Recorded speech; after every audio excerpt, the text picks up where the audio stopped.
Vamos lá, novamente ao estudo diário, meditando a palavra. O título?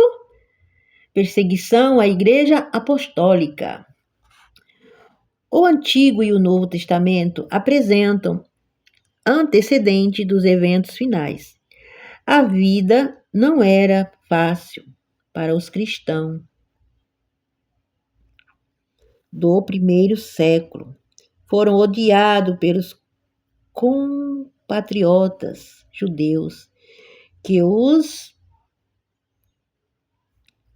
viam como ameaça à fé de Moisés e enfrentaram a ira dos romanos, os poderes da terra e do mal, e se mobilizaram contra Cristo na pessoa de seus seguidores.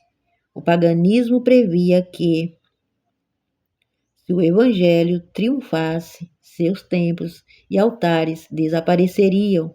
Então convocou suas forças para destruir o cristianismo.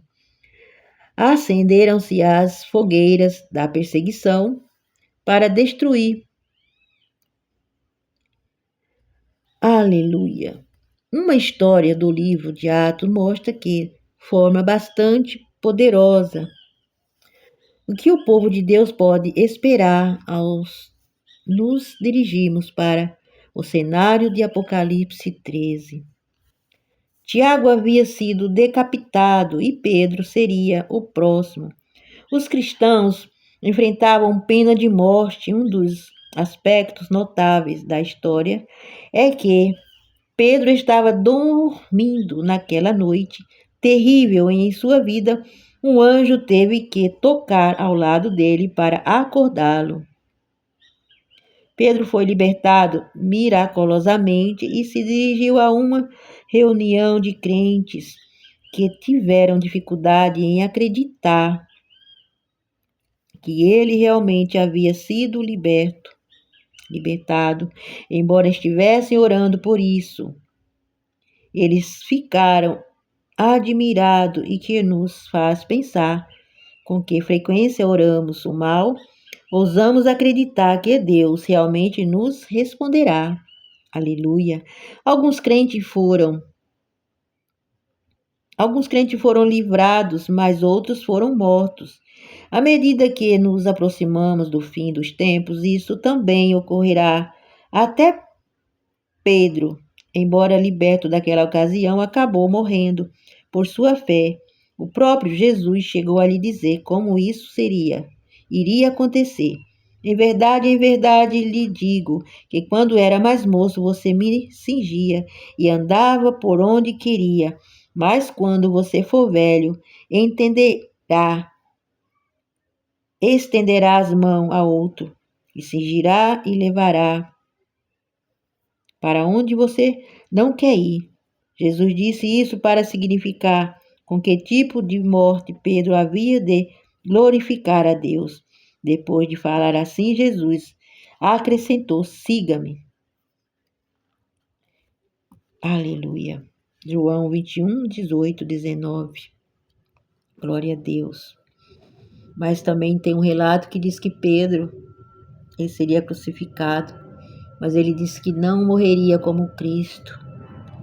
Ele disse que preferia morrer de ponta cabeça, ser morto daquela forma. Então, para vivermos o evangelho de hoje, já temos as escrituras, os relatos da Bíblia Sagrada, muitos líderes, muitos apóstolos, muitos homens de Deus, muitos profetas, eles perderam a vida. Para que tivemos hoje algo da forma que temos, liberdade para muita coisa, entendimento. A Bíblia escrita, a Bíblia deixada para o homem. Eles morreram, eles foram mortos pela mão daqueles tiranos, mas indo para o tempo de hoje, eles perderam a vida para que a gente tenha hoje o que temos nas mãos. Mas e nós? E você? O que você acha que você vai perder? Se a gente for entrar mesmo para um assunto bem sério, o homem, Ele não quer perder nem 30% do seu dia, nem 10%, para estar dentro da palavra, trabalhando para o Evangelho de Cristo. Eu tenho o hábito de sair na manhã para evangelizar. E eu sempre vou olhando, percebendo e sempre notando. Eu não encontro ninguém de placa de igreja nenhuma na rua fazendo o mesmo. Isso, claro que essa mensagem não é para todos, irmão, porque tem irmãos que trabalham. Tem pessoas que têm compromisso de trabalho, né, para sobreviver. A gente fala de pessoas que têm liberdade para isso. Tem essa liberdade, mas não fazem. Tem esse tempo, mas não querem fazer. Tem saúde. Tá certo que tem umas coisinhas ali ou aqui, mas dá para fazer. Não é uma saúde complicada. Essa mensagem não é para quem está acamado, não. É para quem está de pé, para quem anda. Porque o homem, ele não vai na feira, ele não vai no mercado, ele não vai no banco, ele não vai buscar a soma do pagamento, ele não sabe contar o dinheiro, né? Ele não sabe. Mas quando é para as coisas do reino, ele dá uma desculpa. Eu não posso por isso, eu não posso por aquilo, a saúde está pouca, estou andando devagar, o sol está quente, está chovendo muito. Ele tem sempre assim um ponto de interrogação, não dá por isso, não dá por aquilo, né? Eu conheço um relato de uma irmã da igreja, do templo que eu frequento. Tinha uma pessoa que ela conhecia na rua que ela mora, e todas as noites que ela vinha para o culto, ela dizia, né, para essa pessoa, ela já tinha sido evangélica. Vamos para a igreja hoje. Ah, não, hoje não dá porque eu estou varrendo aqui à frente. Aí passava de novo, hoje não dá porque eu tive muito trabalho lá dentro de casa. Tive muita aperreação, tive muito contratempo. E foi um bom tempo ela convidando, bora hoje. Bora essa noite. Essa irmã, ela fez a parte dela. Para que aquela irmã despertasse daquela apostasia. Para que aquela irmã despertasse do chamado. Ela fez a parte dela. Mas uma coisa ela não poderia fazer, obrigá-la a fazer. O convite sim, mas obrigar não. Ele disse que não é por força nem violência.